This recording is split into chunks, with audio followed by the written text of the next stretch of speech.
Hello one, this is C Jyoti Garg.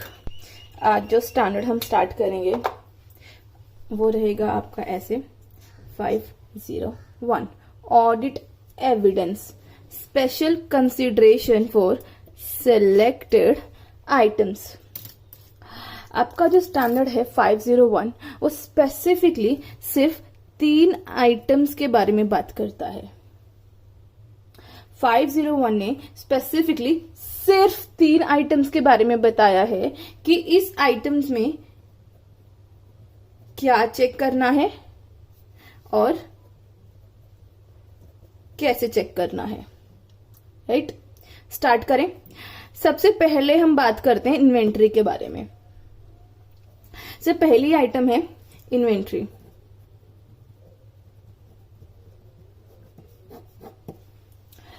Sir वैसे एक बात बताना, जब भी आप इन्वेंट्री को चेक करोगे किसी क्लाइंट के यहाँ पे, तो सर उसमें क्या क्या चेक करोगे?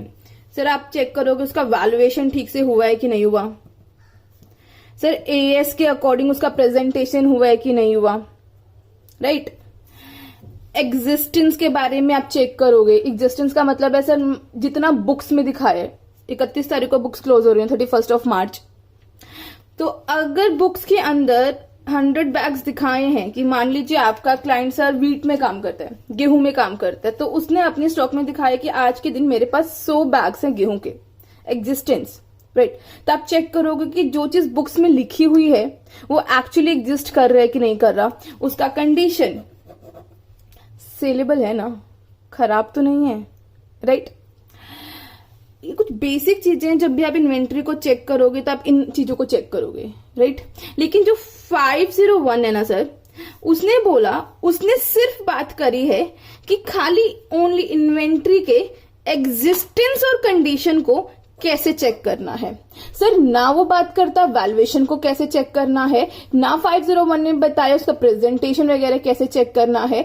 यहां सिर्फ हम बात कर रहे हैं, 50 ने सिर्फ बताया है कि इन्वेंट्री की एग्जिस्टेंस और कंडीशन को कैसे चेक करना है। इसके लिए आप क्या ऑडिट प्रोसीजर्स करोगे। बात समझ में आई? तो 501 स्पेसिफिकली 3 आइटम्स के बारे में बात कर रहा है और उसमें भी बहुत स्पेसिफिक असर्शन के बारे में कि हमें क्या चेक करना है इसके अंदर। मतलब 501 ने बहुत स्पेसिफिक असर्शन को बताया है कि कैसे चेक करना है। बात समझ में आई? तो ये चीज इज वेरी इंपॉर्टेंट कि 501 खाली इन्वेंट्री का एग्जिस्टेंस एंड कंडीशन को कैसे चेक करना है उसके बारे में बात करता है। राइट, अब जरा एक चीज ऑडिट प्रोसीजर पर बाद में जाएंगे, पहले एक चीज बताना बहुत बेसिक है। सर वैसे तो फाइनेंशियल स्टेटमेंट बनाने का रिस्पॉन्सिबिलिटी आपके मैनेजमेंट का है ना, आपके क्लाइंट का है ना। होता है क्या सर, मैनेजमेंट ने फाइनेंशियल स्टेटमेंट बनाया, उन्होंने आपको अपॉइंट किया कि सर आप चेक कर दीजिए कि फाइनेंशियल स्टेटमेंट ठीक से बने हैं कि नहीं बने। राइट, अब सिर्फ फाइनेंशियल स्टेटमेंट को बनाने का रिस्पॉन्सिबिलिटी मैनेजमेंट का है, इंटरनल कंट्रोल को लगाने का रिस्पॉन्सिबिलिटी भी मैनेजमेंट का है। एक बहुत बेसिक इंटरनल कंट्रोल, बहुत इंपॉर्टेंट इंटरनल कंट्रोल है। सर एक बात बताओ, 31 मार्च को जो बुक्स क्लोज हो रही होंगी तो क्लोजिंग स्टॉक में कितना आएगा, ये तो मैनेजमेंट को ही देखना पड़ेगा ना। तो इसीलिए एक बहुत बेसिक इंटरनल कंट्रोल है जिसके लिए हम वर्ड यूज करते हैं sir physical verification, physical verification, physical counting. ये बेसिकली मैनेजमेंट करवाती है। वो खुद अपने गुड्स का, अपने स्टॉक का कुछ मंथली करवाती हैं, कुछ क्वार्टरली करवाती हैं, कुछ हाफ ईयरली करवाती हैं और सर ईयर एंड पे तो ऑलमोस्ट हर कोई करवाता है। बिकॉज आपको अपनी बुक्स क्लोज करनी है तो आपको भी पता होना चाहिए ना आपके क्लोजिंग स्टॉक में कितना गुड्स पड़ा है, तभी तो अपनी बुक्स में आप डाल पाओगे। राइट, तो 501 बोलता है कि जब भी आपका क्लाइंट फिजिकल वेरिफिकेशन करवाए ना specifically for the year and, तो ऑडिटर का रिस्पॉन्सिबिलिटी है उसका एग्जिस्टेंस और कंडीशन को आइडेंटिफाई करने के लिए कि सर आपको वो फिजिकल वेरिफिकेशन जो मैनेजमेंट करवा रहा है आपको उसे अटेंड करना है। राइट, 501 ने बोला अगर आपके क्लाइंट के यहां पे इन्वेंट्री मटेरियल है तो उसके एग्जिस्टेंस और कंडीशन को कैसे चेक करोगे। 501 ने बोला उसके एग्जिस्टेंस और कंडीशन को चेक करने के लिए काम करना, जब मैनेजमेंट फिजिकल वेरिफिकेशन करवा रहा होगा ना तो ऑडिटर का रिस्पॉन्सिबिलिटी है कि वो जाके उसको अटेंड कर लेना। अब आप फिजिकल वेरिफिकेशन को अटेंड करने चले गए, तो वहां आप क्या प्रोसीजर करोगे, आप बेसिकली फिजिकल वेरिफिकेशन को अटेंड करते हुए ये 4 बेसिक प्रोसीजर है जो आप करोगे। इनको करने से आपको इन्वेंट्री के एग्जिस्टेंस और कंडीशन के बारे में इंफॉर्मेशन मिल जाएगी, राइट। पहला है सर ऑब्जर्वेशन। ऑब्जर्वेशन, जो प्रोसेस आप प्रोसेस को ऑब्जर्व करोगे, मतलब फिजिकल काउंटिंग किस तरीके से की जा रही है, कौन सा मेथड यूज कर रहे हैं, आप उस प्रोसेस को ऑब्जर्व करोगे। ऑब्जर्व क्या है सर, किसी प्रोसेस को होते हुए देखना, राइट। तो आप फिजिकल वेरिफिकेशन अटेंड कर रहे हैं, तो आप देखोगे कि मैनेजमेंट जो फिजिकल वेरिफिकेशन करवा रहा है वो ठीक से करवा रहा है कि नहीं करवा रहा, ठीक से फिजिकल वेरिफिकेशन हो रही है कि नहीं हो रही। इवैल्यूएशन ऑफ मैनेजमेंट का इंस्ट्रक्शन, मैनेजमेंट ने जो इंस्ट्रक्शंस दिए हैं फिजिकल वेरिफिकेशन के रिगार्डिंग, वो इस तरह की इन्वेंट्री के लिए जिसमें आपका क्लाइंट डील करता है वो एप्रोप्रिएट है कि नहीं है, और स्टाफ ने उसको फॉलो किया कि नहीं किया, और बाद में जो डिफरेंसेस आए उसको मैनेजमेंट ने किस तरीके से ट्रीट किया, राइट। तो आप मैनेजमेंट के इंस्ट्रक्शन को इवैल्यूएट करोगे। नेक्स्ट है इंस्पेक्शन। सर एक बात बताना, जब मैंने ऑब्जर्वेशन को किया, मतलब प्रोसेस देखी कि किस तरीके से लोग फिजिकल वेरिफिकेशन वो अपना कर रहे हैं, तो उससे मुझे एग्जिस्टेंस के बारे में तो पता चल जाएगा, लेकिन कंडीशन के बारे में कैसा पता चलेगा। सर कंडीशन के लिए हम यूज करते हैं इंस्पेक्शन। इंस्पेक्शन का क्या मतलब है, सर मेरा क्लाइंट गेहूं वीट में काम कर रहा था, मैंने उसको बोला कि चलो ठीक है 100 बैग्स है, मैंने मान लिया, क्योंकि फिजिकल वेरिफिकेशन जब हो रही थी तो मैंने चेक किया पूरे 100 बैग्स ही थे, पूरी काउंटिंग मैंने देखी है, ठीक से करी है उन्होंने। लेकिन बैग्स के अंदर अगर वीट खराब है या गेहूं की जगह कुछ हो रहा है तो आप क्या करोगे, तो आप एक काम करना, कुछ बैग्स का इंस्पेक्शन कर लेना, गुड्स को इंस्पेक्ट करके देख लेना, राइट, सो दैट आपको उसके कंडीशन के बारे में पता चल जाए। लास्ट है टेस्ट काउंटिंग। सर 10 गोडाउन थे, टोटल 10 स्टोर्स थे जहां पे आपका 10 वेयर हाउसेस के अंदर सारे का सारा गुड्स रखा हुआ था। सर सारे गुड्स, जब सारे के सारे गोडाउन्स का वैल्यूएशन कैलकुलेशन हो गया, तो मैंने बोला कि चलो ठीक है तुमने तो सबका कर लिया, चलो एक गोडाउन का मैं भी करके देख लेता हूं कि तुम्हारी काउंटिंग और मेरी काउंटिंग सेम आ रही है कि नहीं आ रही, रिकैलकुलेशन जैसा, राइट। तो आप ये 4 बेसिक प्रोसीजर करोगे इन्वेंट्री के एग्जिस्टेंस और कंडीशन को आइडेंटिफाई करने के लिए। बात समझ में आई। सर ये वो प्रोसीजर है जब सब कुछ सही सही जा रहा है, तो आप ये प्रोसीजर करके इन्वेंट्री के एग्जिस्टेंस और कंडीशन के बारे में इंफॉर्मेशन ऑब्टेन कर लोगे। लेकिन स्टैंडर्ड ने कुछ बेसिक 4 केस के बारे में और बात करी है। पहली चीज, सर 31 मार्च के अलावा, 31 मार्च के अलावा किसी दिन अनदर डेट अगर काउंटिंग हो रही है, राइट, वैसे तो हमें क्लोजिंग स्टॉक चेक करना था, लेकिन हो सकता है मैनेजमेंट 31 मार्च को काउंटिंग ना करवा पाए, तो इस केस में आप क्या करोगे, अगर किसी और दिन हो रही है, मतलब other than 31 March, for example 5th of April, तो आप क्या करोगे, तो स्टैंडर्ड ने बोला है 5th ऑफ अप्रैल को जाके जो फिजिकल वेरिफिकेशन था ऑल्टरनेटिव डेट पे जाके अटेंड कर लेना, ये सेम प्रोसीजर तब कर लेना, साथ में आप कर लेना प्लस एडिशनल प्रोसीजर। इसका क्या मतलब है सर, रिवर्स काउंटिंग। मतलब सर आपने जब 5th ऑफ अप्रैल को फिजिकल वेरिफिकेशन के बाद जो रिजल्ट आया होगा, आपको पता चल जाएगा ना कि 5 मार्च को कितना माल है, कितना इन्वेंट्री है आज के दिन गोडाउन के अंदर, राइट। तो सर उसके अंदर अगर आप 31 मार्च से लेके 5th अप्रैल तक के बीच का जितनी भी सेल हुई है उसको प्लस कर दो, और जितनी भी परचेज हुई है उसको माइनस कर दो, तो 31 मार्च के दिन, 31 मार्च के दिन जो स्टॉक होएगा वो आपके पास आ जाएगा ना, राइट। तो आप क्या करोगे, ऑल्टरनेटिव डेट पे अगर काउंटिंग हो रही है, मैनेजमेंट किसी और दिन काउंटिंग करवा रहा है, तो जाके फिर उस दिन अटेंड कर लेना प्लस एडिशनल प्रोसीजर कर लेना, मतलब रिवर्स काउंटिंग। इसको करके आपको एक पास 31 मार्च को क्या माल था वो पता चल जाएगा। बात समझ में आई। दूसरा case, unable due to the enforceable circumstance. Sir इसका मतलब है सर कुछ जिस दिन काउंटिंग थी उस दिन कुछ ऐसा प्रोसीजर हो गया, कुछ ऐसी चीज हो गई कि ऑडिटर उस वेरिफिकेशन को अटेंड नहीं कर पाएगा। हो सकता है कि सर उस दिन आप जा रहे थे फिजिकल वेरिफिकेशन वाले दिन, रास्ते में आपका एक्सीडेंट हो गया, राइट। तो इस केस में आप क्या करोगे, आप मैनेजमेंट को बोलोगे कि सर प्लीज किसी और दिन कर लीजिए। अगर मैनेजमेंट मान जाता है तो ठीक है, आप मैनेजमेंट को बोल दो कि सर किसी और दिन वेरिफिकेशन कर लेना। अगर वो मान जाते हैं तो ठीक है, अगर नहीं मानते तो आप क्या करोगे, alternative procedure, because physical verification तो आप कर नहीं पाओगे। उसको करने से इन्फॉर्मेशन मिल गई तो ठीक है, अगर नहीं मिलती तो इसका इफेक्ट कहां चला जाएगा सर? ओपिनियन के ऊपर। बात समझ में आई? नेक्स्ट केस है impracticable to perform physical verification. Sir ये वाला केस था, जिस दिन फिजिकल वेरिफिकेशन हो रहा था उस दिन कुछ ऐसा हो गया जिसकी वजह से मैं अटेंड नहीं कर पाया। अगर उस दिन नहीं होती और किसी और दिन होती तो शायद मैं अटेंड कर पाता। ये वाला केस है जहां अटेंड करना ही पॉसिबल नहीं है, किसी भी दिन करवा लो।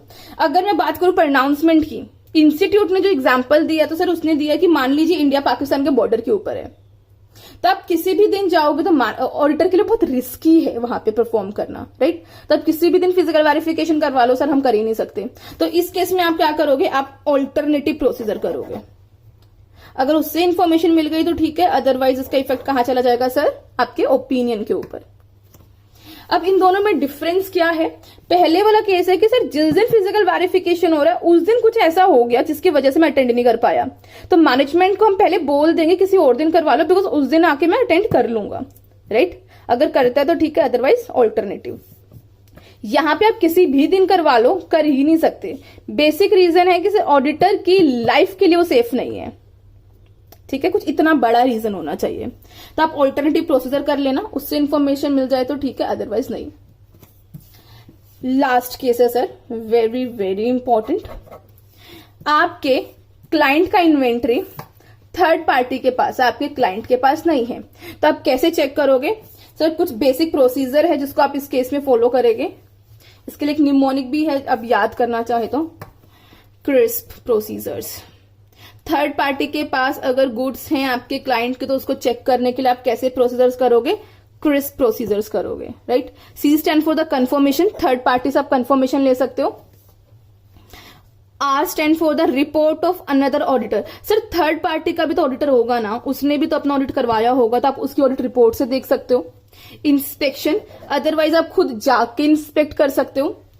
Settlement with another auditor, sir ये वाला केस था जहां हम थर्ड पार्टी के ऑडिटर का रिपोर्ट ले रहे हैं। Settlement with the other auditor का मतलब है सर हमने अपना कोई ऑडिटर अपॉइंट किया। मान लीजिए मेरा क्लाइंट दिल्ली में था, लेकिन जो गुड्स पड़ी है थर्ड पार्टी वो कैलकाटा के अंदर है, तो मैंने क्या किया? कैलकाटा के ऑडिटर को, अगर दिल्ली में होता तो शायद मैं इंस्पेक्ट खुद ही कर लेता, लेकिन कैलकाटा में था तो मैंने क्या किया? किसी और ऑडिटर को बोल दिया कि प्लीज मेरे भी हाफ एक बार जाके चेक कर लेना, राइट? तो ये ऑडिटर अपने ऑडिटर को भेज रहा है, यहां पे हम थर्ड पार्टी के ऑडिटर का रिपोर्ट ले रहे थे, राइट? लास्ट है प्लेज। अगर थर्ड पार्टी के पास प्लेज में है तो आप देख लेना कि सर एग्रीमेंट वगैरह जाके चेक कर लेना। बात समझ में आई? तो 501 इन्वेंट्री के बारे में क्या बोला? उसके खाली एग्जिस्टेंस एंड कंडीशन को कैसे चेक करना है उसके बारे में प्रोसीजर दिए। These are the basic procedure. ये है कुछ स्पेसिफिक केसेस। ये था पहला आइटम आपका इन्वेंट्री के बारे में। सेकेंड आइटम है सर लिटिगेशंस एंड क्लेम। जैसे इन्वेंट्री के अंदर था, इन्वेंट्री को के खाली एग्जिस्टेंस एंड कंडीशन को कैसे चेक करना है इसको जैसे बताया 501 ने, उसी तरीके से लिटिगेशन क्लेम के अंदर सिर्फ 501 बात कर रहा है किसके बारे में? आइडेंटिफाई करने के बारे में। Sir litigation and claim identify करने का क्या मतलब है? सर मैनेजमेंट आपको बताएगा ना कि सर टोटल कितने केसेस चल रहे हैं, उसी के बेसिस पे आप देखोगे इसका प्रोविजन बनना चाहिए, कंटीजेंसी में जाना चाहिए। हम सिर्फ 501 से बात कर रहे हैं ये बारे में कि मैनेजमेंट ने आपको सारे के सारे लिटिगेशन एंड क्लेम बताए हैं कि नहीं, कंप्लीटनेस के बारे में कि सारा का सारा लिटिगेशन एंड क्लेम आपको आइडेंटिफाई है कि नहीं है। उसको आइडेंटिफाई करने का क्या मेथड होगा, क्या ऑडिट प्रोसीजर होगा, उसके बारे में बात करा 501 ने।